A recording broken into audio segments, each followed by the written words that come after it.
Hey, what's up guys? Bajheera here. Now this video is going to be my patch 7.3 Arms Warrior PvP guide. Now not a lot has changed for warriors in 7.3, so a lot of the information is probably going to be very familiar to you guys if you've watched my 7.2 or 7.2.5 Arms Warrior PvP guides, but I know a lot of people have questions, so I figured we'd get right into it. Now the first thing on the list of things to go over for this video will be your talents. So this is pretty much my go-to PvP spec. I use Dauntless, Stormbolt, Rend, Defensive Stance, Titanic Might, In for the Kill, and Opportunity Strikes. Now obviously we can go through all the talents and talk about when certain ones can be used, but this is a great place to start. The reason I like Dauntless is, in general, I feel like it gives you really nice rage income. You're going to be able to reset the Colossus Smash really often because you're pretty much going to be able to be global capped, meaning you can press buttons every single global and not have to worry about running out of rage. Even though that your abilities cost 10% less rage, it still uses the rage as if you were using the full rage cost there, so keep that in mind as well. Overpower can be nice in certain situations. If you like using it as part of your rotation, go for it. Obviously, if you're fighting things like rogues or hunters, things are going to be dodging a lot, Overpower can actually be a really nice way to cut through some of those dodge mechanics. Sweeping Strikes is another option for you if you're fighting opponents where you're more than likely to be hitting more than one target at a time, you know, fighting against a melee cleave, something like that. Like, you know, a good example is this, it would be like Thug Cleave. I like to use Sweeping Strikes against that because you're hitting the rogue, you're hitting the hunter, and you're hitting the hunter pet a lot of times. Same thing with like Unholy TSG. You're going to be hitting the warrior, you're going to be hitting the Death Knight, and you're going to be hitting the Death Knight pet. And what's important about hitting pets is you'll notice in some arena matches and some BGs, I'm actually going to be looking for low health targets just to swap to them with an execute, because not only will it cleave execute damage to things nearby it, it'll also apply a stack of your artifact talent, Executioner's Precision, which means that execute causes the targets to take 75% more damage from your next Mortal Strike, stacking up to 2 times. So you can stack up to have a 75% increased Mortal Strike or a 150% increased Mortal Strike damage on targets if you just by, you know, executing pets nearby them. And you can often, like, you know, score kills off of doing stuff like that. So Sweeping Strikes is just a nice way to pad the meters. I love playing Sweeping Strikes in BGs. It just makes the BGs so much fun because anytime, like in a big fight, if one target gets low, they're pretty much all dead because you're just going to start Sweeping Strikes, executing everything. And it's just like probably one of the most fun things about Arms Warrior for me. You'll see me playing Sweeping Strikes a lot of times in BGs, but in situations where you're not going to be reliably cleaving targets in Arena, I think Dauntless is the go-to pick. So in terms of your utility, if you have a lot of stuns on your team, Double Time can be a really nice way to bounce around between targets and deal a ton of damage. But usually I think Stormbolt's really nice and reliable. A ranged stun on a 30-second cooldown with a 4-second duration is really solid. Shockwave is nice, once again, similar to Sweeping Strikes. If you can reliably land Shockwaves on 3 targets, then Shockwave is a great choice. You can also do fun stuff with Shockwave in a composition like TSG, where you have a Death Knight that can grip in a target into Shockwave combos. That's really fun as well.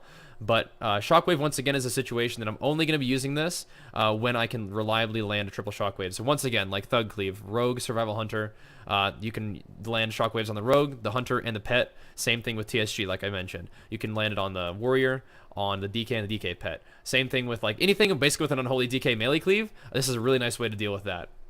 His Shockwaves every 20 seconds. It helps you set up damage for yourself while peeling for your teammates. It's really nice. And this next tier, Rend, is pretty much the single highest damaging ability you can press in one global as an Arms Warrior, you know, aside from like stacked up Mortal Strikes or things like that. I mean, I think Execute can definitely hit harder, but in general, Rend is a super strong ability. You can, you know, apply Rend to multiple targets for some AoE pressure. It's obviously an excellent rotational ability. Every 8 seconds or so, you reapply your Rend, and it's just a really high value global. Trauma is a nice way to reduce rage costs once again. So I've experimented with like Sweeping Strikes trauma builds. It can be sort of fun because Sweeping Strikes makes, you know, it's a little bit more rage intensive since you don't have Dauntless or Overpower to sort of, you either get reduced rage or free abilities. Trauma is one of those ways to work against that, except Rend is just so nice that I feel like Trauma sort of really falls behind, at least in PvP. Avatar is another one of those things where you can really unleash some serious bursts, but at a 1.5 minute cooldown, it's a little bit steep of a price to pay considering how strong Rend is right now. But you can give Avatar a try. I mean, you're definitely going to hit people really hard, so if you like to just, stack up for, ultimate one-shots, then Avatar might be a fun talent for you to use. But usually I'm using Rend because it synergizes really well with some other abilities that we're going to look at down the line. But first things first, before we get there, defensive talent. Defensive stance is pretty much, you're never going to spec out of this unless you just feel like going a little bit crazy with Bounding Stride, perhaps. If you really want to have high uptime and you're sacrificing some defensive capability, you can go for that. It's kind of risky. Second Wind is pretty much never going to be used in PvP unless you're like, doing world PvP or something and you want to be able to run away from a fight and get a full heal. But even then, really risky. Defensive stance is pretty much, out of all the talents, I mean, defensive stance is like one of the ones that you're going to change the least often. But that being said, we can continue to move on because I love this talent a lot as well. Titanic Might is not only good because it reduces the cooldown of Colossus Smash, but it increases the duration of Colossus Smash as well. So those are two really, really powerful changes being made to your Colossus Smash, and it works really, really well with Rend in the fact that you can have Rend up on a target, in Colossus Smash before, or if you Colossus Smash target, you can basically get 2 Rends in during the whole, course of the Colossus Smash debuff. It's nice to have the damage of Rend being amplified by Titanic Might. And if if you're even just rending a target to get the Rend buff up, and then you can, War Breaker them, and then if they come back in your range while they're still your off target, you can rend them again. Just doing neat little stuff like that. Plus, the synergy between Titanic Might and In for the Kill is insane as well. So you'll read In for the Kill, where Colossus Smash grants you 10% haste for 8 seconds. So every 8 seconds, you're giving yourself a 10% haste buff, basically. That also lasts 8 seconds. So these two are really, really nice together. Well, obviously, Colossus Smash doesn't... It's a 12-second cooldown, but still, you have that synergy there. And the haste also affects your Rend. So if you have a Rend up, you Colossus Smash, the target's not going to be taking more damage from the amplified damage from Colossus Smash. It also is being buffed for the In for the Kill haste. So the haste for Arms Warriors is super nice, but we can look at the other talents. Fervor for Battle is pretty much only going to be used in a situation where you're going for the Trauma Fervor for Battle build. If you're using this to deal single target damage, like if you want to cleave to stack up your Whirlwind damage and really pump damage with the single target Whirlwind, Dauntless is definitely an option, but I think it's kind of fun to go Sweeping Strikes with that. So you go Sweeping Strikes, Trauma, Fervor to just do tremendous AoE pressure, but that is going to cost you a lot of rage, so you need to keep that in mind. But these two talents do go well together. Trauma plus Fervor, if you're going to try to do a build like that, these two go together. And I've made a lot of videos and BGs doing this kind of build, and it is fun. But in general, I think Titanic Might is super strong, super good. And it's pretty much like definitely my favorite. I really haven't used Mortal Combo hardly at all. I don't see it being used very often as well. You can give it a try if you like it, but right now, Titanic Might is a pretty clear choice for me. Same thing for In for the Kill. In for the Kill is pretty much the clear choice here. Focused Rage was really popular early on for PvE, really became very ineffective due to the nerfs for PvE, so I don't really use it very much, but it could be kind of fun to set up big one-shot builds with Focused Rage, Avatar, Sweeping Strikes. Maybe you just cleave the heck out of like 8 targets with a Sharpened Blade, Mortal Strike, and it does 1 billion damage. I mean, that could be kind of fun. There's definitely some room for builds that you could try for fun, but in general, In for the Kill is the best. Deadly Calm, once again, Battle Cry, reduces the rage cost of all your abilities by 75% for the duration, so this could be the kind of thing that you might want to try with like Deadly Calm, Trauma, Dauntless, and Anger Management maybe, just if you want to just be an absolute whirlwind machine. But I feel like there's so much power for In for the Kill granting you haste, especially with the rage generation from auto attacks. You got to consider that. In for the Kill really comes out on top for me. Once again, Opportunity Strikes, so nice for securing kills, so nice for just adding extra damage to your high uptime as a warrior, hopefully. Especially when targets get low, just extra pressure on a low health target is so nice. But once again, Anger Management, there's some fun builds that you can do with Anger Management. Like I mentioned before, you can do the Whirlwind build with, if you wanted to put Deadly Calm in there, you can. Fervor, Trauma, Dauntless to just absolutely make your Battle Cry and Blade Storm a super short cooldown. You could pair that with Storm of Destruction. I might actually try that at some point to have like super short Blade Storm cooldowns with Battle Cry. That could be a really fun build. But Ravager is pretty much never used in PvP. Wouldn't recommend it. You can give it a try if you want to. I can't stop you. This is your character. You can play it how you want. But Opportunity Strikes really comes out on top for me. So usually when I'm doing arena, the talents that I change are really usually only Sweeping Strikes or Dauntless. Once again, Dauntless for primarily single target, Sweeping for when I can hit multiple targets. Oh, and of course Shockwave as well. I change that fairly often depending on whether I can actually land triples consistently. I have experimented with Trauma and Fervor in arena.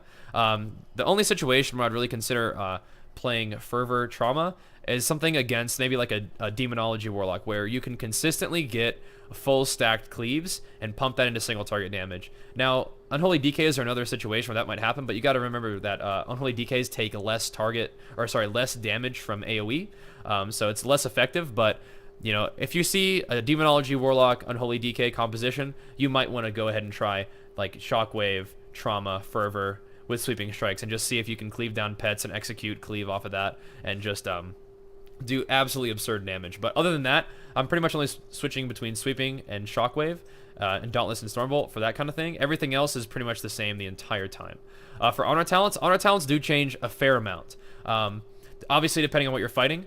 Let me switch over to this, because this is not usually what I use. This is more like it. Okay, this is like my default thing. My add-on, my Talent Set Manager. It's a really nice add-on. It's just not working right now. But this is pretty much what my talents look like on my warrior, and I even use Gladiator's Medallion nowadays on my orc actually. Relentless is nice, but being able to trinket Fear, trinket Rally, being able to trinket out of CC to do clutch stuff for your team is really important. So I think trinket is good for everybody. Obviously, Orc plus Relentless is really nice for stun reduction and whatnot, but still. Adaptation, I really don't use Adaptation much as a warrior, because really, like, usually what ends up happening is you use Adaptation out of a Fear, and I still press Berserker Rage because I'm just so conditioned as a warrior to do it. But you can use Adaptation in some situations, but I feel like usually Adaptation is just kind of setting you up to get killed. So either Relentless or Gladiator's Medallion is what I pick. I don't usually use Hardiness. Hardiness has some use.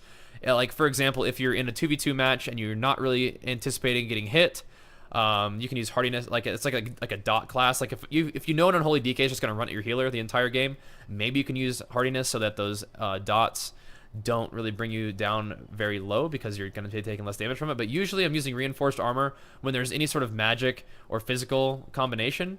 Sparring is pretty much against double physical damage, like obviously physical melee doesn't really do anything against like hunters, but there's reason to use this if there's a warrior in the team. Like, you might as well use it, something like that. Like, even if there's like an Holy DK warrior, like, you might want to use Sparring, just because like most of DK's damage is magical, but being able to reduce the damage on warrior hits might be worthwhile.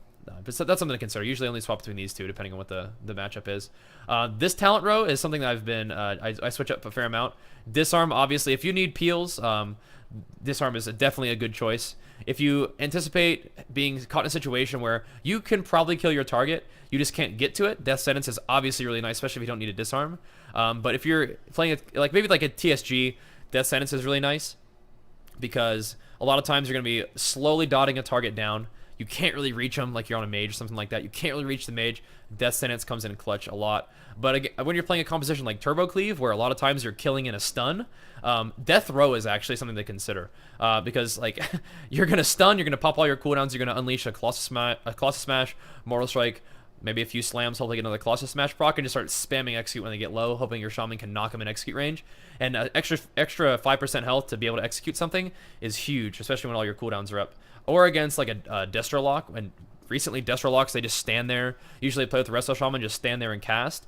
Death Row is another option there. If they ever get low, just hit them with the execute at 25% health. But basically, like, a lot of these talent choices, I hope you guys are sort of putting together. You just got to make these choices intuitively. When is Death Sentence going to come in handy? When is Disarm going to come in handy? When is Death Row going to come in handy? And those are the kind of situations where you can kill, they're low health, but you just can't get to them. Death Sentence. You're going to need that Disarm, like, Disarm a Rogue Shadow Dance to help your teammates. Disarm is obviously a good choice. Disarming another warrior can be definitely helpful. They're going to be blade storming it. They're going to be maybe even trinketing it if they want to, or you're going to slow down their damage. Death Row, if you're going to kill a target in a stun, most likely, Death Row can be a really surprising tool that catches healers and players off guard, because they get execute at 25% health instead of 20. It makes a difference. Once again, this talent tier, I really don't use Rage Machine very often. I used to like it. I haven't been using it very recently, just because I don't really need it as much. I feel like my Rage is fine these days.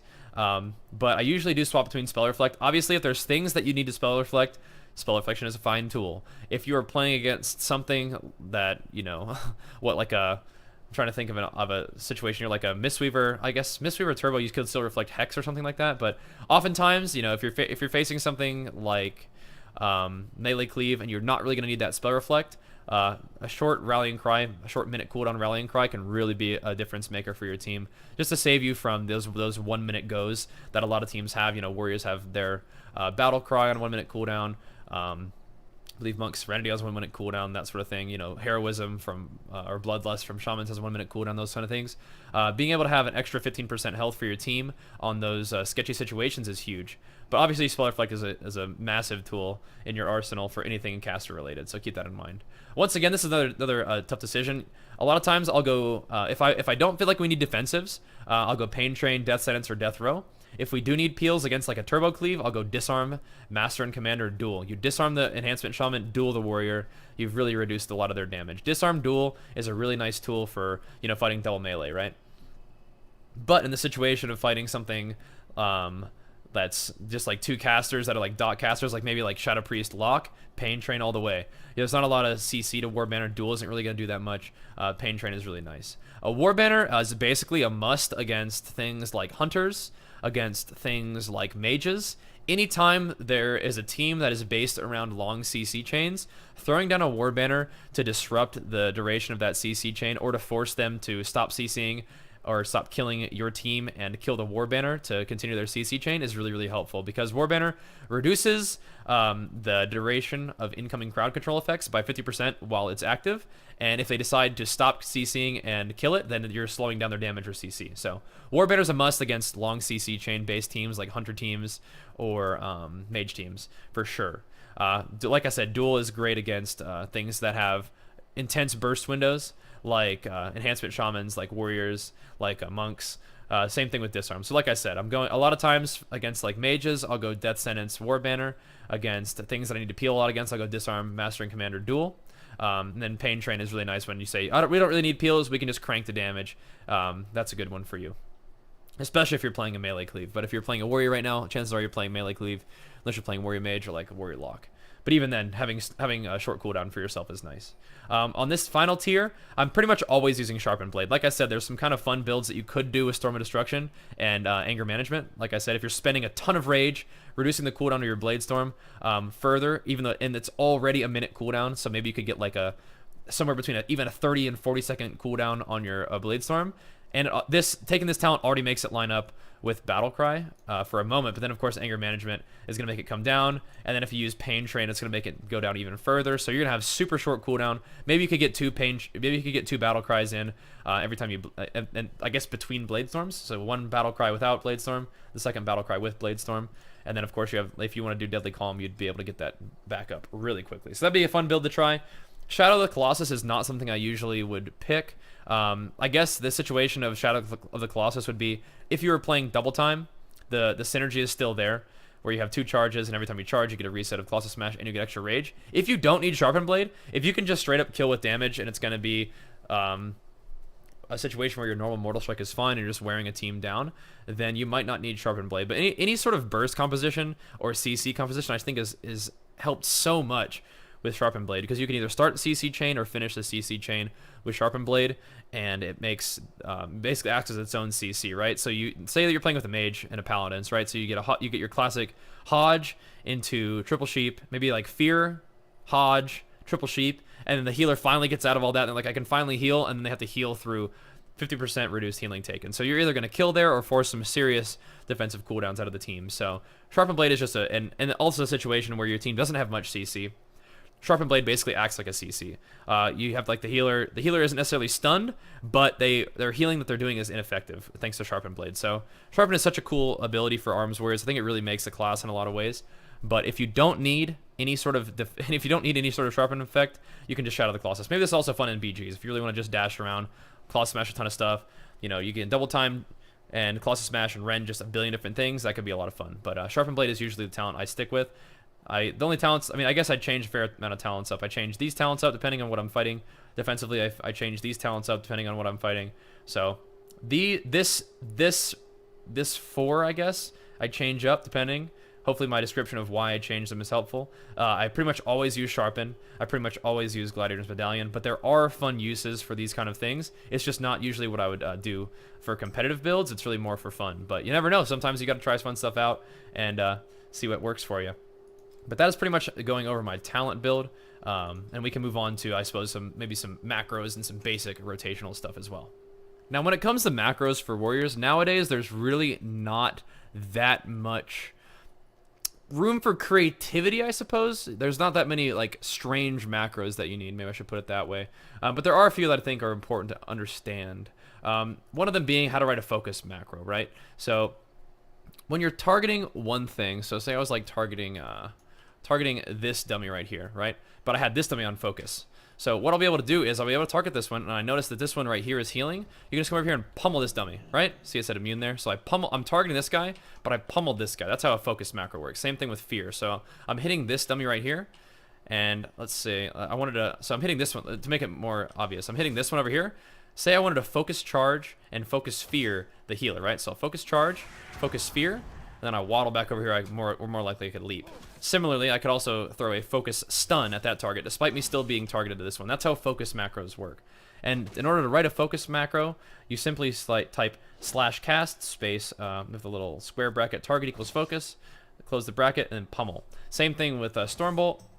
Same thing with charge and fear. You can put a space there too. And there's a couple different ways of writing a focus macros. You can just also do /cast at focus, same sort of thing. But that's how I've just sort of gotten in the habit of writing them. But that's how a focus macro works. You can also do that sort of thing with arena targets. Now, arguably, I think arena targets are probably an even better way of doing that. That's just not what I've gotten used to myself. That's not what I've played with, and I haven't taken the time to sort of adjust that for myself.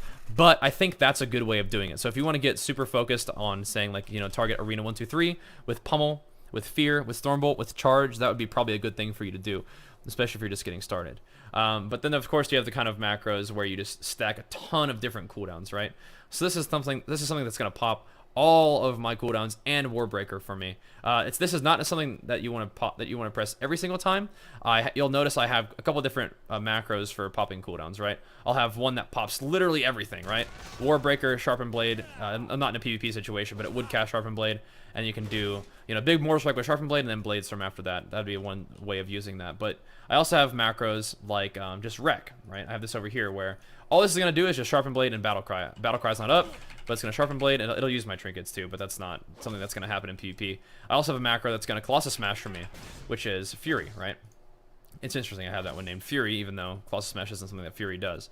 But that's a couple different versions of this macro. So one of them is just Battle Cry Sharpen, one of them is Colossus Smash Battle Cry Sharpen, and one of them is Warbreaker Battle Cry Sharpen. Now, all those have Sharpened Blade built into them, because I like to have that on demand. Now, it would be reasonable to make a macro that had Sharpened Blade without all those cooldowns, but there's also times where I'm going to basically, I want that Sharpened Blade Mortal Strike to hit really hard anyway, so it's fine that I have a macro together, but you certainly can, and maybe even I recommend macroing, or having a Sharpened Blade bound separately from Battle Cry. What I don't recommend is having your only bind be only bind for Sharpened Blade be Mortal Strike macroed in with Sharpened Blade. I don't recommend that. You definitely want to have a Mortal Strike on its own, and you want to have Sharpened Blade basically available to press when you want it. You want that on demand. You don't just want that being pressed randomly. I mean, you can if you just want to play Warrior that way, kind of like basically I have my Death Knight set up that way right now. Like, I'm just face rolling. If you just wanted to face roll Warrior, you could macro Sharpened Blade with Mortal Strike, but I wouldn't have that be your only bind, right? But in terms of my other macros, like I said, my main macros are just focus macros and things like that, just to help me target differently, do things different, like, you know, the focus fear, like I mentioned before, pummel and whatnot. And I feel like there's other things that I'm stacking together, but the big ones are pretty much just the focus stuff and stacking your cooldowns. Now, there's one that I get a lot of questions about. You see me changing my macro before the arena a lot. This one. So this is basically setting my focus for me. So things that you know, priests used to be able to go into stealth a lot.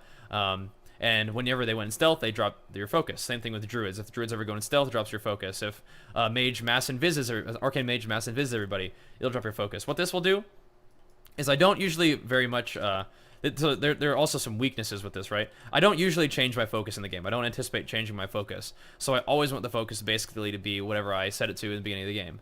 So I'll decide at the beginning of the game what I want my focus to be, and I'll put that here, Focus Arena 3. Usually it's going to be the healer, and then that will be my focus for the rest of the game. And even if they go into stealth, I can refocus them. Same thing with like a boomkin. Sometimes it's nice to put a boomkin on focus when you're going to hit something else, because you're not, maybe, you know, you're mostly going to be needing to look out for clones and things like that. The rest of this is taunt. So they changed the way this works, by the way. They made it so a pet can only be taunted once every 20 seconds. So something like this is still a little bit face roll, right? This is going to be taunting a pet every single time I press Mortal Strike. That's why it's built into Mortal Strike, by the way. It's not a focus Mortal Strike. It's actually every time I press MS, it will reset my focus, and it'll also taunt the pet. So this is something debatably that I would even want to take out of my macro and just go ahead and taunt manually. That might even be worth doing. But for now, I'm just going to continue to face roll until I decide I want to do something different. And the reason why you're taunting a pet is to either pull it off your teammates, break yourself out of CC, which is probably the most skillful way of using it. But even then, just taunting pets to you to set up a shockwave is probably the most ideal way of using this. So that would be one of the reasons why I would take this out of my macro. And I'm strongly considering doing that. But I feel like what I would do is, instead of just having taunt bound here, what I would probably do is I would take this part. I'm copying it. I'll actually, why don't we go ahead and just do that right now? I'm going to go ahead and make a new macro that's called just taunt, I guess. Okay. And I want to, of course, show tooltip taunt. And then when I go to set up shockwaves, I can press this, and it'll taunt something to me, right? It's not going to taunt right now, but it'll taunt whatever pets are nearby to me, and then I can shockwave after that, right? So that makes sense to me.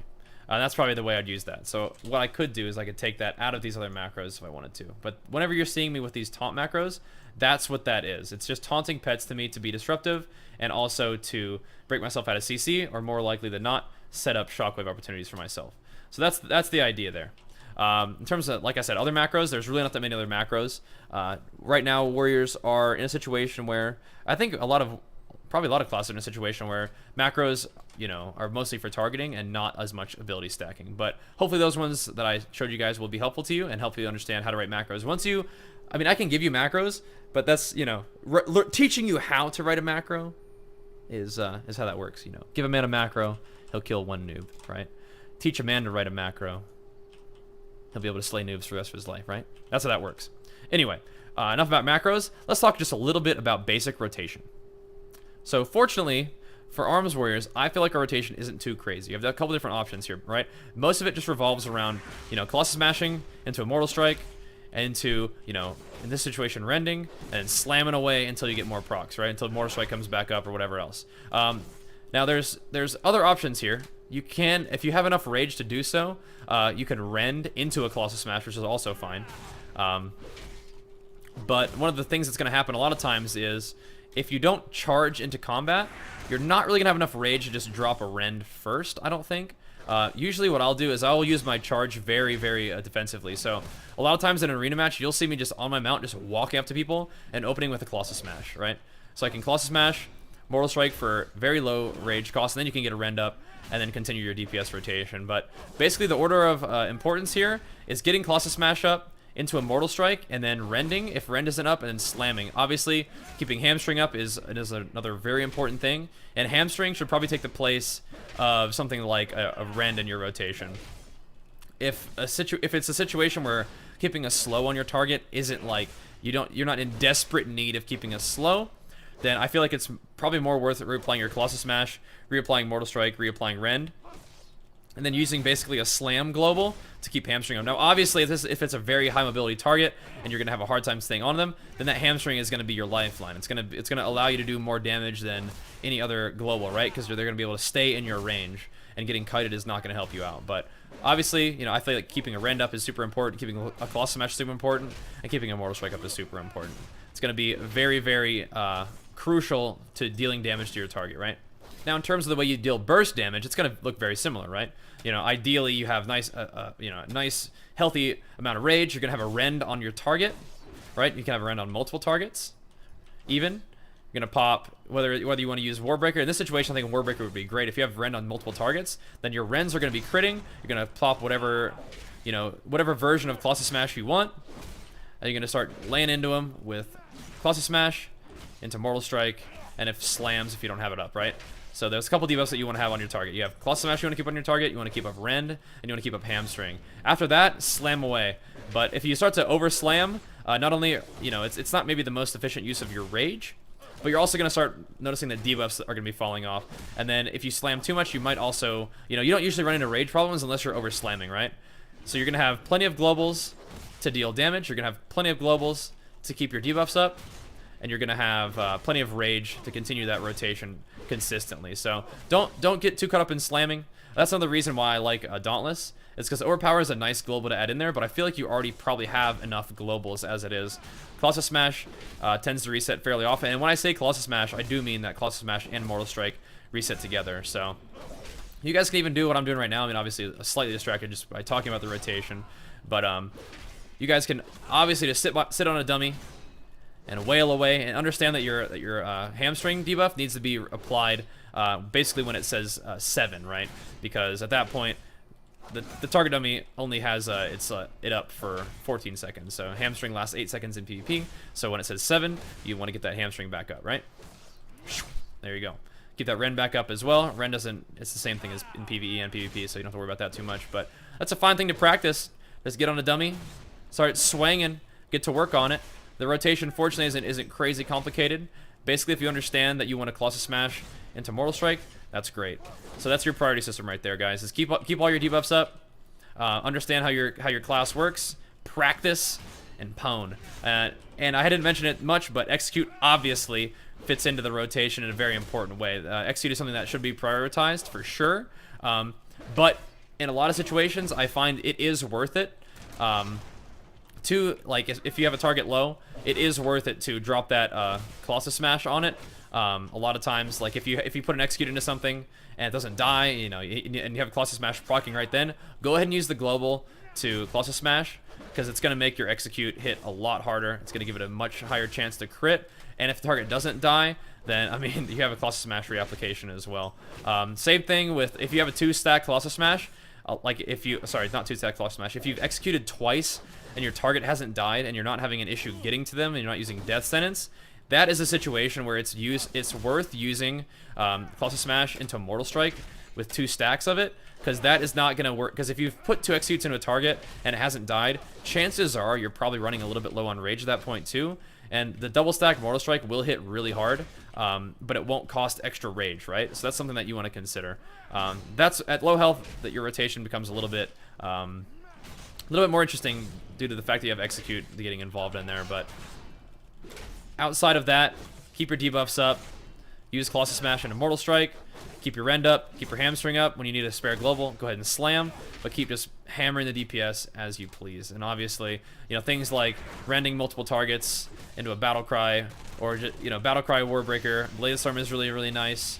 A lot of times, in a situation where I'm trying to do AoE, that'll be my opener. A lot of times I'll try to rend multiple targets, and then I'll press that GSO macro that I showed you, where it'll pop Warbreaker to Colossus Smash multiple targets. I will sharpen blade target I want to hit, and I'll Blade Storm to do a lot of cleave damage while my Rends are critting with Colossus Smash on multiple targets, that sort of thing. So there's a lot of little nuance available to Arms Warriors, which makes it really, really fun. It's a really rewarding class to play. I mean, you guys know I love Warrior to death. I play Warrior a ton, all the time. It's a really fun class to play. If you guys haven't played it before, feel free to give it a try. Hopefully this guide makes you a little bit more comfortable in giving it a try. And those of you guys who do play Warrior, I'm sure you guys know a lot of things that I'm talking about. But sometimes it's fun to get some you know, reassurance that what you're doing is the right thing, or maybe even pick up a few things that you didn't know before. But either way, guys, if there's anything that I missed, please be sure to let me know in the comments. Happy to help. Happy to make more videos about particular things that you guys have questions on. But in terms of patch 7.3, I think the main things that I wanted to talk about are talents, macros, and basic rotation. In terms of like comp selection, comp guides, that's the kind of thing that I definitely, and gameplay, that's definitely the kind of thing I recommend that you guys check out my arena videos for. The compositions that I play can definitely be instructive to you guys. In Battlegrounds, the situation, I know that I'm usually, you know, playing it in an idealized situation where I've got a lot of buffs, I've got, you know, a nice team with 2 healers, 2 other DPS with me, and we're just slaying, but hopefully that can give you some idea of the way I decide to use my rotation. But the arena videos especially are definitely good ones to check out, where it's like, okay, what comps are good? you know, how do I play this comp effectively? Usually the videos that I post, I'm trying to show you examples of things being played effectively to varying degrees sometimes, but hopefully those videos are not only entertaining to you, but also informative and things that you can learn from. But like I said, guys, really hope you guys enjoyed the video. If you did, make sure to give it a big thumbs up for me, leave me a comment, and subscribe for more. But until next time, guys, thank you so much for watching, and we'll see you then. Peace!